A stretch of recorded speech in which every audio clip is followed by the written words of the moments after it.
नमस्कार प्रिय दर्शकों, हर हर महादेव दर्शकों, आप सभी का एक बार पुनः स्वागत है। आज के इस वीडियो में आप सभी को बताऊंगा कि जो स्त्रियां अपने पति के साथ भोजन करती है तो उनको कौन सा पाप लगता है।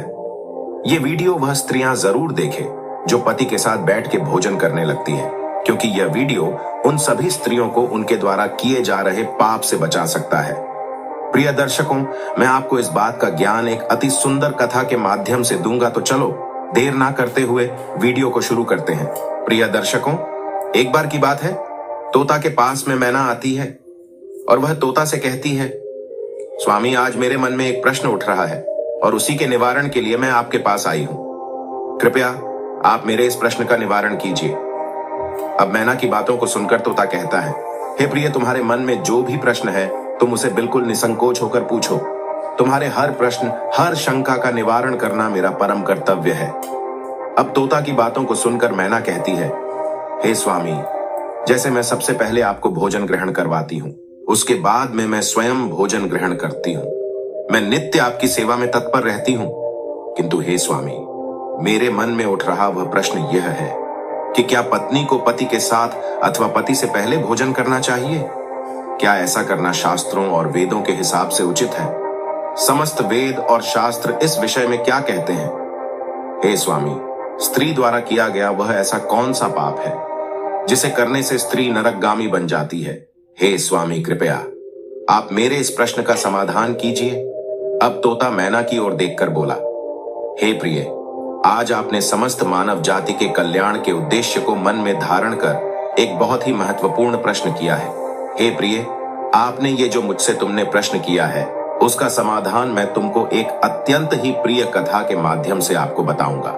इस कथा में देवी उर्मिला के जीवन में घटित हुई घटना के विषय में मैं आपको बताऊंगा, जिससे आपको यह पता चल जाएगा कि अगर स्त्री पति के साथ भोजन कर ले तो वह किस पाप की भागीदार बनती है। यदि वह अपने पति के साथ या पति के खाने से पहले खाना खा लेती है तो उसका क्या होता है। तोता की ये बातें सुनकर मैना कहती है, हे स्वामी, यह देवी उर्मिला कौन थी? उस स्त्री का आचार विचार कैसा था? हे स्वामी, कृपया आप इस स्त्री के विषय में मुझे बताइए। आपके कहे कथन के अनुसार मेरे मन में देवी उर्मिला के विषय में जानने की जिज्ञासा हो रही है। अब तोता कहता है, हे प्रिय, आज तुम्हारे आग्रह पर मैं तुम्हें देवी उर्मिला की एक अत्यंत महत्वपूर्ण कथा को सुनाता हूँ। हे देवी, इस कथा के अनुसरण से तुम्हारे सभी प्रश्नों के उत्तर मिल जाएंगे, इसीलिए इस कथा को आप ध्यान पूर्वक सुनो। साथ ही जो भी मनुष्य इस कथा को पूरे श्रद्धा भाव के साथ सच्चे मन से ध्यान पूर्वक इस कथा को सुनता है और इस कथा का प्रचार करता है, वह मनुष्य यशस्वी और सौभाग्यशाली बनता है। उस व्यक्ति को कभी भी नरक की प्राप्ति नहीं होती है। अब तोता से मैना कहती है, हे स्वामी, मैं इस कथा को अवश्य ध्यान पूर्वक सुनूंगी, कृपया आप इस कथा को सुनाइए। अब तोता कहता है, हे प्रिय, मैं तुम्हें अब कथा को सुनाता हूँ। हे प्रिय, आज से कई वर्ष पूर्व अयोध्यापुरी नाम की एक नगरी हुआ करती थी। उस नगरी में एक राजा राज्य करता था जिसका नाम कश्यप था। महाराज कश्यप धर्म का पालन करने वाले एक अत्यंत ही गुणवान, चरित्रवान और अत्यंत न्यायप्रिय एक कुशल सम्राट थे। महाराज का विवाह काशी नरेश की पुत्री देवी उर्मिला के साथ हुआ था। देवी उर्मिला एक पतिव्रता और न्याय के प्रति अपने पति के समान ही थी। देवी उर्मिला सत्य का व्रत पालन करने में सर्वगुण संपन्न, गुणवान तथा महान पवित्र स्त्री थी। देवी उर्मिला के पति महाराज कश्यप के राज में सभी बहुत प्रसन्न थे, क्योंकि उन्होंने अनेक यज्ञ तथा अनेक पुण्य के कार्य किए थे। उन्होंने अनेकों देवालय बनवाए, अनेकों कुएं खुदवाए, अनेकों वाटिकाएं बनवाई तथा महाराज कश्यप सदैव ही साधु संतों की रक्षा में तत्पर रहते थे। महाराज कश्यप जहां राज्य करते थे उस राज्य के समीप एक बहुत ही घना जंगल था। वह जंगल इतना बड़ा और घना था कि उस जंगल में जाने से सभी मनुष्य दिन में भी डरते थे। अब उस घने जंगल में एक भेड़िया अपनी पत्नी के साथ रहा करता था। वह भेड़िया बड़ा ही विशालकाय और भयंकर आकार वाला था, जिससे सभी मनुष्य भयभीत रहते थे। उस भेड़िए के भय से मनुष्य उस वन के मार्ग से जाने से डरते थे। वह भेड़िया रात को अपने शिकार के लिए निकलता था। उस भेड़िए ने अपने भयंकर आकार की वजह से कई इंसानों को आहत भी किया था और कुछ को तो मार ही डाला था। फिर जब यह बात महाराज कश्यप को पता चली तो उन्होंने उस भेड़िए का शिकार करने का निश्चय कर लिया। उन्होंने सोचा, अगर मैंने इस भेड़िए का शिकार नहीं किया तो एक ना एक दिन यह हमारे राजमहल में भी आ सकता है। महाराज इतना सोच ही रहे थे कि उधर से कुछ गांव वाले आए और वह सभी कहने लगे, महाराज एक भेड़िए ने आपके राज्य में उत्पात मचा रखा है। आज भी उसने 2 बच्चों का शिकार कर लिया है। उन्हें मार के वह खा गया है। फिर क्या था, गांव वालों की बात को सुनकर महाराज अपनी पत्नी देवी उर्मिला तथा कई सैनिकों और कुत्तों को लेकर उस वन में शिकार करने के लिए चले गए। महाराज कश्यप बड़े पराक्रमी और बड़े ही धनुर्धर थे। महाराज कश्यप ने अनेक विशालकाय शेरों का तथा दैत्यों का वध किया था। इसीलिए वे इस भयंकर भेड़िए से अपने राज्य के नगरवासियों की रक्षा करने के लिए उस वन में उस भेड़िए का शिकार करने के लिए चले गए। जब महाराज के साथ कई सारे सैनिकों के साथ उस भयंकर आकार वाले भेड़िए ने महाराज को वन की तरफ आता देखा, तो वह भेड़िया अपनी पत्नी के पास गया और उससे कहने लगा, हे प्रिय, देखो, यह अयोध्यापुरी राज्य के महान सम्राट महाराज कश्यप हैं। महाराज कश्यप महापराक्रमी और महातेजस्वी हैं और वे अपनी सेना की कुछ टोली को लेकर हमारी तरफ ही बढ़े चले आ रहे हैं। हो ना हो, वह इस वन में मेरा ही शिकार करने के लिए आ रहे हैं। महाराज कश्यप के साथ बहुत से कुत्ते और व्याध हैं। इससे इस बात में तनिक भी संदेह नहीं कि वे मुझ जैसे विशालकाय भेड़िए पर प्रहार नहीं करेंगे। महाराज कश्यप बड़े पुण्य आत्मा हैं। इन्होंने बहुत से राजाओं को अपने बल और ज्ञान से परास्त किया है। महाराज कश्यप राजाओं के भी राजा है। समस्त विश्व इनके अधीन है। हे प्रिय, मैं तुम सबकी रक्षा करने के लिए अपना पराक्रम दिखाता हुआ महाराज कश्यप के साथ युद्ध करूंगा।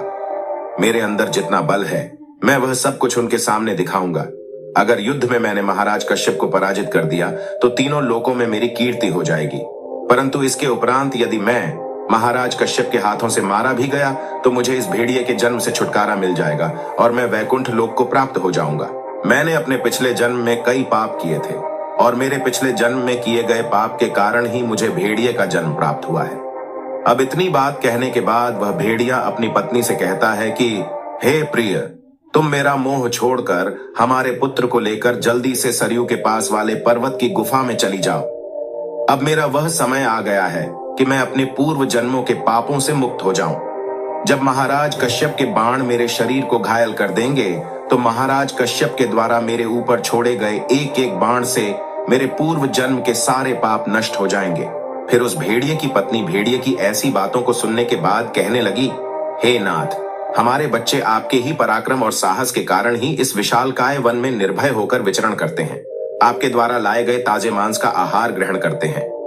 हे नाथ, आपके ही कारण उन्हें शेर, बाघ आदि जंगली जानवरों का भय नहीं है, क्योंकि आप जैसा महाबलशाली इस वन में और कोई नहीं है। आप ही इनकी रक्षा करते हैं। हे प्रिय, आपके भीषण रूप के चलते ही समस्त मनुष्यों में आपका खौफ है। इसी वजह से कोई भी शिकारी हमारा शिकार करने के लिए इस वन में नहीं आता है। हे प्रिय, अगर आपकी मृत्यु हो जाएगी तो इन सभी से फिर मेरी और हमारे पुत्रों की रक्षा कौन करेगा? हे नाथ, आप ही हमारे लिए सब कुछ हो। आपके बिना तो हम असहाय हो जाएंगे। पति के बिना मेरा क्या होगा? किसी भी स्त्री के लिए उत्तम स्वर्ण के गहने, आभूषण, वस्त्र पहनकर भी कोई भी स्त्री पति के बिना शोभा नहीं पाती है। पति से ही स्त्री को सौंदर्य और शोभा प्राप्त होती है। हे प्रिय, आपके बिना मेरा जीवन भी नष्ट हो जाएगा। हे नाथ, हे प्राणेश्वर, हे अन्नदाता, आपके बगैर हमारा पूरा कुल जीवित ही नहीं रह सकता। हे नाथ, मैं अपना कथन सच कहती हूँ। यदि मुझे आपके साथ नरक में भी डाल दिया जाए तो भी मैं खुशी खुशी आपके साथ चली आऊंगी। इसीलिए हे स्वामी, आप महाराज कश्यप के सामने मत जाइए। आप भी हमारे साथ सरयू के पास वाले पर्वत के अंदर चलिए। जब तक महाराज कश्यप हमें ढूंढेंगे हम वहां पर छुप कर बैठ जाते हैं। हे नाथ, आप जीवन जीने की इच्छा छोड़कर अपनी पत्नी और पुत्र को अकेला छोड़कर जा रहे हो। इससे आपको क्या लाभ होगा? हमारे बच्चे आपके बिना तो अनाथ ही हो जाएंगे। अपनी पत्नी की बात को सुन के वह भेड़िया कहता है, हे प्रिय, तुम वीरों के धर्म को नहीं जानती हो, इसीलिए तुम ऐसा कह रही हो। यदि शत्रु वीरों को ललकार करके युद्ध के लिए निमंत्रण देता है तो वीर को लोभ और भय से कायर की भांति ऐसे छिपकर युद्ध के मैदान से नहीं भागना चाहिए। जो भी वीर ऐसा कार्य करता है उसको 100 युगों के लिए कुंभी पाक नरक में डालकर पकाया जाता है। अगर कोई वीर शत्रु का सामना करता है और लड़ते हुए वीर गति को प्राप्त होता है तो उसे मृत्यु के बाद दिव्य लोक की प्राप्ति होती है। आज महाराज कश्यप हमसे युद्ध करने के लिए आए हैं तो वे हमारे अतिथि हैं और शास्त्र यही कहते हैं कि अतिथि का अनादर नहीं करना चाहिए। किसी वीर पुरुष द्वारा किया गया अतिथि का अनादर साक्षात त्रिलोक विजेता भगवान विष्णु का अपमान होता है। इसीलिए मुझे महाराज कश्यप के साथ युद्ध करना मेरा परम कर्तव्य है। पति की बात सुनकर उस भेड़िए की पत्नी कहती है, हे प्राणनाथ, ठीक है, यदि आप आज महाराज कश्यप के साथ युद्ध ही करना चाहते हैं तो मैं भी आपके साथ रहकर आपका पराक्रम देखूंगी और मैं भी आपके साथ युद्ध क्षेत्र में चलकर महाराज कश्यप से युद्ध करूंगी। अब इतना कहकर उस भेड़िए की पत्नी अपने पुत्रों के पास जाती है और उनसे कहती है कि हे पुत्रों, मेरी बात को तुम सभी ध्यान से सुनो। आज युद्ध भूमि में अतिथि आए हैं और मैं उनका आतिथ्य सत्कार करने के लिए और उनसे युद्ध करने के लिए तुम्हारे पिता के साथ जा रही हूँ। इसीलिए तुम सभी अपने भाइयों के साथ में सरयू के पर्वत की गुफा में जाकर छिप जाओ। महाराज कश्यप बड़े ही बलवान हैं। मुझे पता है कि महाराज कश्यप इस युद्ध में हमारा संहार कर देंगे।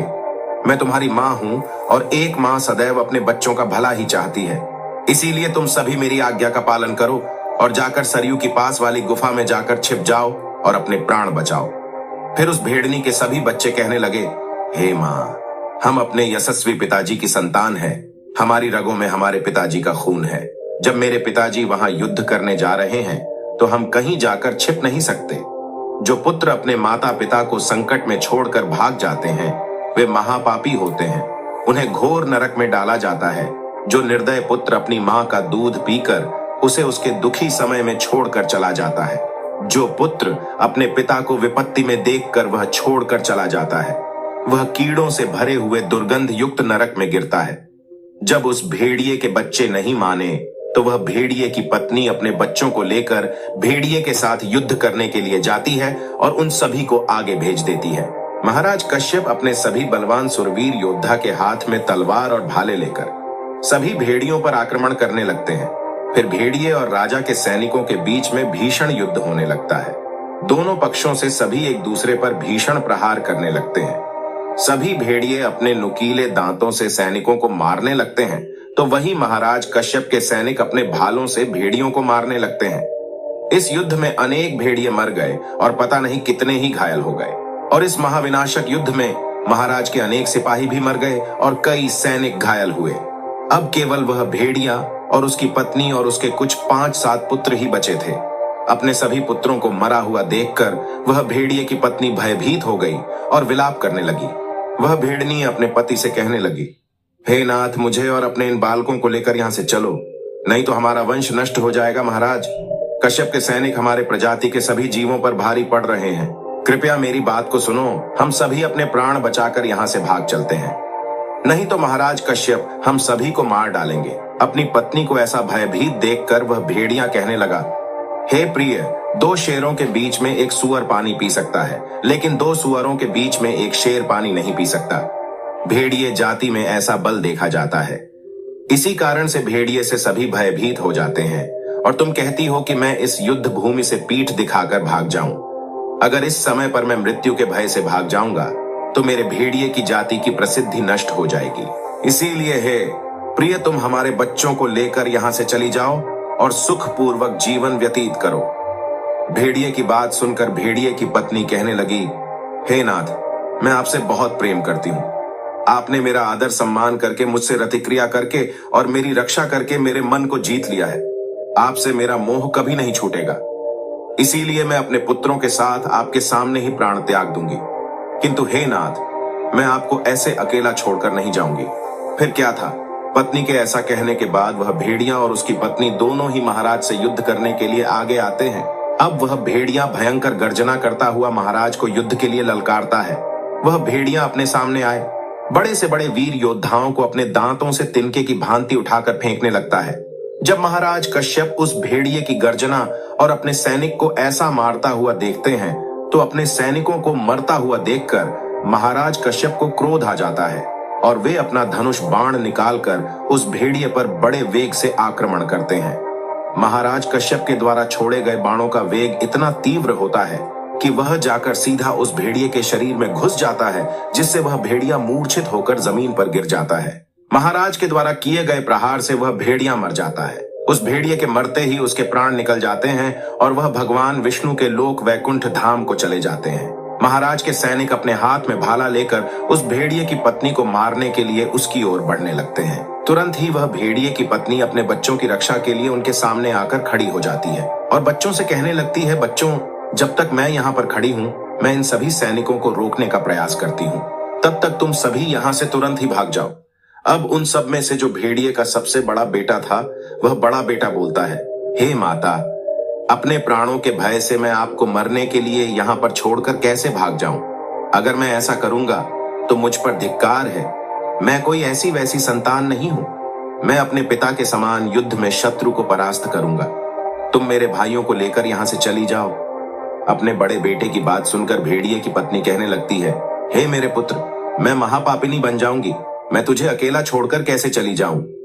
वह भेड़िए की पत्नी इतना कह ही रही थी कि इतने में ही राजा जी के सैनिक उन भेड़ियों के पास में आ जाते हैं और सभी उन भेड़ियों पर प्रहार करने लगते हैं। अब भेड़िए का बड़ा बेटा अपने पिता के समान ही सूरवीर था। वह अपने पिता के समान ही बड़ा बेटा भयंकर युद्ध करता है और अनेक सैनिकों को मार गिराता है। जब महाराज कश्यप यह देखते हैं तो वह आगे आकर उस दो भेड़िया के बड़े बेटे का भी वध कर देते हैं। जब भेड़िए की पत्नी अपने पुत्र को यूं मरा हुआ देखती है तो वह भी बहुत क्रोधित हो जाती है और राजा कश्यप के सैनिकों पर भीषण प्रहार करने लगती है। उसने भी अपना पराक्रम दिखाते हुए अनेक सैनिकों को मार डाला। इस घटना को महारानी उर्मिला देख रही थी। अपने सैनिकों को यूं मरता देख रानी उर्मिला महाराज कश्यप से कहने लगी, हे महाराज, उस भेड़िए की पत्नी को देखो, वह अपनी भीषण गर्जना दिखाते हुए हमारे सैनिकों को मार रही है। आप आगे चलकर उसका वध क्यों नहीं कर देते? तब महाराज कश्यप कहते हैं, हे प्रिय, यह भेड़िया की पत्नी एक स्त्री है। मेरा यह वचन है कि मैं स्त्री का वध नहीं करूंगा। स्त्री का वध करने से महापाप लगता है। इसीलिए मैंने उस भेड़िए की पत्नी को ना खुद मार रहा हूं और ना किसी को उसे मारने के लिए भेज रहा हूं। मुझे स्त्री का वध करने में बड़ा ही भय लगता है। अब महाराज कश्यप इतना कहकर महाराज चुप हो गए। फिर महाराज की सेना में एक महाबलशाली सिपाही था। उसने उस भेड़िए की पत्नी पर प्रहार किया। उसके एक ही प्रहार से ही वह भेड़िए की पत्नी जमीन पर मूर्छित होकर गिर गई। भेड़िए की पत्नी जमीन पर गिरने के बाद लंबी लंबी सांसें लेने लगी। जब रानी उर्मिला ने उस भेड़िए की पत्नी को धरती पर बेहोश अवस्था में देखा तो उन्हें उस पर रानी उर्मिला को बड़ी दया आई। अब उन्होंने उसके मुंह पर ठंडा जल डाला और फिर उसके सारे शरीर पर वही जल डाल दिया, जिससे उस भेड़िए की पत्नी को होश आया। भेड़िए की पत्नी ने जब रानी को उस पर शीतल जल डालते हुए देखा तो वह बहुत प्रसन्न हुई और अब वह मनुष्य की वाणी में बोलने लगी, हे देवी, तुमने मुझ पर ठंडा जल डालकर मुझे मेरे कष्ट से मुक्ति दिलाई है। तुम्हारा कल्याण हो। उस भेड़नी के ऐसे वचन सुनकर रानी उर्मिला को बड़ा आश्चर्य हुआ। वह सोचने लगी, यह तो आज मैंने बड़ी ही विचित्र चीज देखी कि एक भेड़िए की पत्नी मनुष्य की वाणी में सुंदर और स्पष्ट संस्कृत बोल रही है। अब रानी उर्मिला ने उस भेड़िए की पत्नी से कहा, हे भद्रे, तुम कौन हो? तुम्हारा बर्ताव विचित्र है। पशु होकर भी तुम मनुष्य की वाणी में बोल रही हो। तुम मुझे तुम्हारे पूर्व जन्म का वृतांत सुनाओ। किस कारण से तुम्हें इस पशु के रूप में जन्म मिला है? अब रानी की बात सुनकर वह भेड़िए की पत्नी कहने लगती है कि हे देवी, मेरे पति ने पिछले जन्म में गुरुजनों का अपमान किया था। इसी कारण से उन्हें भेड़िया का जन्म प्राप्त हुआ था। इसी वजह से मुझे भी इसी योनि में डाल दिया गया। अब मैं आपको मेरे पूर्व जन्म का वृतांत बताती हूँ। हे देवी, कलिंग नाम के देश में श्रीपुर नाम का एक सुंदर नगर था। उस नगर में वसुदत्त नाम के एक विद्वान ब्राह्मण रहते थे। मैं उसी वसुदत्त ब्राह्मण की पुत्री थी। उन्होंने मेरा नाम सुचेता रखा था। उस समय उस नगर में मेरे जितनी सुंदर और मुझ जैसी सुंदरता से मन को मोह लेने वाली स्त्री और कोई नहीं थी। हे देवी, मैं अपने सौंदर्य और रूप के घमंड में उन्मत्त हो गई थी। मेरी मुस्कान बड़ी ही मनमोहक थी। जब मैं जवान हुई तो मेरा सुंदर रूप और मेरे यवन को देखकर मेरी माता को बड़ा भय सताने लग गया। एक दिन वह मेरे पिता से कहने लगी, हे नाथ, अपनी कन्या जवान हो चुकी है, उसका विवाह क्यों नहीं कर देते? इसे शीघ्र ही किसी वर को सौंप दीजिए। फिर मेरे पिताजी ने कहा कि हे कल्याणी, मैं अपनी पुत्री का विवाह उसी पुरुष के साथ करूंगा जो विवाह करने के बाद भी मेरे ही घर में निवास करेगा। सुचेता मुझे बड़ी प्रिय है। मैं इसे अपनी आंखों से दूर नहीं होने देना चाहता। फिर एक दिन देवदत्त नाम का एक जवान विद्वान ब्राह्मण मेरे द्वार पर आ गया। मेरे पिता उसके ज्ञान और कुशलता को देखकर बहुत प्रसन्न हुए और बातों ही बातों में मेरे पिताजी ने उससे मुझसे विवाह करने के लिए पूछ लिया। फिर मेरे पिता ने उस देवदत्त ब्राह्मण से मेरा विवाह कर दिया। अब क्या था देवदत्त, वे हमारे साथ ही हमारे घर पर रहने लगे, परंतु मैं अपने माता पिता के लाड प्यार से बिगड़ चुकी थी। मैं अपनी विवेक शक्ति को खो चुकी थी। मैंने कभी अपने पति की सेवा नहीं की, कभी उनके चरण स्पर्श नहीं किए। मैं सदा उन्हें क्रूर दृष्टि से देखती थी, उनका अपमान करती थी, उन्हें नाम लेकर पुकारती थी, उनके भोजन से पहले भोजन कर लेती थी। मैं अपने पति से ही खुद का भोजन परोसवा लिया करती थी। मैं अपनी मर्जी से स्वच्छंद होकर यहां वहां घूमने निकल जाया करती थी और बात बात पर अपने पति का अपमान करती रहती थी। मैंने उनके साथ कभी संबंध भी नहीं बनाया, उन्हें मेरे शरीर को कभी हाथ भी लगाने नहीं दिया। देवदत्त एक अत्यंत ही शांत स्वभाव के थे। उन्होंने मुझे अनेक दिनों तक सहन किया और फिर एक दिन वे मुझसे अत्यंत दुखी हो गए और मुझसे दुखी होकर उन्होंने मुझे छोड़ दिया और मुझे छोड़कर कहीं चले गए। मेरे पति के जाते ही मेरे पिता बहुत दुखी हो गए और मेरे पिता मेरी माताजी से कहने लगे, हे प्रिय सुनो, हमारे दामाद हमारी पुत्री को छोड़कर चले गए हैं। हमारी पुत्री ही पापचारिणी थी, दामाद तो विद्वान थे। मैं क्या जानता था कि हमारी पुत्री सुचेता दुष्ट और कुलनाशनी होगी। फिर मेरी माता बोली, हे नाथ, हमारी पुत्री आप ही के लाड प्यार से बिगड़ गई है, इसे सही राह पर लाने के लिए आपको ही कुछ करना होगा। हे नाथ, क्योंकि पिता के घर में रहने वाली कन्या दुराचारी बन जाती है, इसीलिए कन्या को कभी घर में नहीं रखना चाहिए, उसे उसके पति के पास ही रखना चाहिए। हमारी कन्या बहुत दुष्ट और पापिनी है, आप इसका त्याग करके इसे इसके पति के पास भेज दीजिए। इस प्रकार से मेरी माता के वचन सुनकर मेरे पिता बहुत क्रोधित हुए और मुझे कहने लगे, अरे दुष्टा कुलघातिनी, हमारे कुल में कलंक लगाने वाली दुराचारिणी, तेरे ही कारण हमारा इतना प्यारा दामाद देवदत्त हम सबको छोड़कर कहीं चला गया है। इसीलिए तेरा पति जहां पर भी है, तू वहीं पर चली जा, अथवा तुझे जो स्थान अच्छा लगे वहां पर चली जा। फिर मैं अपने घर को छोड़कर चली गई।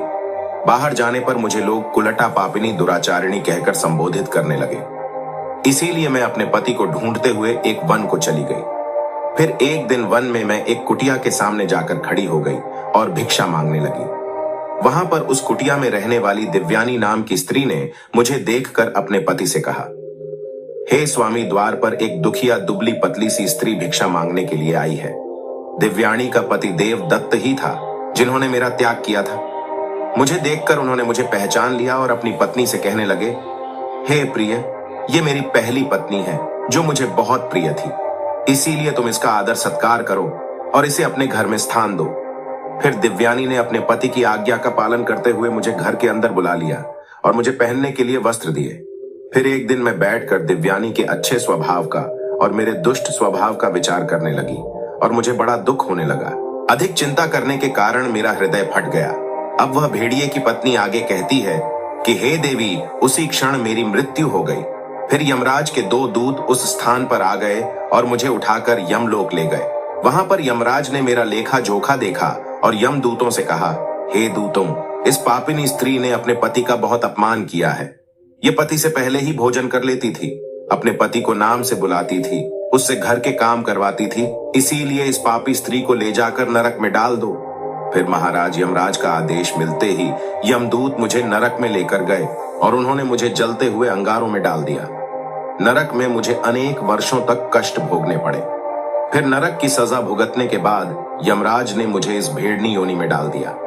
वह भेड़िए की पत्नी बोली, हे देवी, इस प्रकार से मैंने आपको मेरे पूर्व जन्म का वृतांत सुना दिया है। कृपया आप मुझे इस जीवन से मुक्ति दिला दो। आपने अपने पति की बहुत सेवा की है, इसीलिए मुझे आपका थोड़ा सा पुण्य प्रदान करो। फिर रानी उर्मिला भागती महाराज कश्यप के पास गई और महाराज से कहने लगी, हे स्वामी, अब मैं क्या करूं? वह भेड़िए की पत्नी मुझसे मेरे थोड़े से पुण्य मांग रही हैं, मैं क्या करूं? आप जो आज्ञा देंगे मैं वही करूंगी। महाराज कश्यप कहते हैं, हे प्रिय, ये बेचारी बहुत दुख भुगत चुकी है, तुम अपने पुण्य इसको देकर इसका उद्धार करो। महाराज कश्यप की आज्ञा लेकर रानी उर्मिला उस भेड़िए की पत्नी के पास गई और उससे कहने लगी, हे देवी, मैं अपने 1 वर्ष का पुण्य तुम्हें प्रदान करती हूं। रानी के इतना कहते ही उस भेड़िए की पत्नी के प्राण चले गए और उसके शरीर से एक दिव्य स्त्री प्रकट हुई और फिर वह महारानी और महाराज को नमस्कार करके विष्णु लोक को चली गई। अब तोता आगे कहता है, हे प्रिय, अब आपको आपके सभी प्रश्नों का उत्तर मिल गया होगा कि वह कौन सा पाप है जो स्त्रियां करती हैं, और समस्त स्त्रियों को इस पाप को करने से बचना चाहिए, क्योंकि शास्त्रों में भी साफ लिखा है कि एक विवाहित स्त्री को पति के भोजन कर लेने के बाद ही उसे भोजन करना चाहिए। अब मैना कहती हैं, हे स्वामी, मैं सब कुछ समझ चुकी हूँ। आपका मुझे इस कथा का अवलोकन कराने के लिए धन्यवाद। प्रिय दर्शकों, अब तो आपको पता चल गया होगा कि एक स्त्री को पति के साथ भोजन करने से, या फिर पति का अनादर करने से, या फिर पति के साथ कोई दुर्व्यवहार करने से उस स्त्री का क्या हश्र होता है। ये तो आपको सभी को इस वीडियो के माध्यम से पता चल ही गया होगा।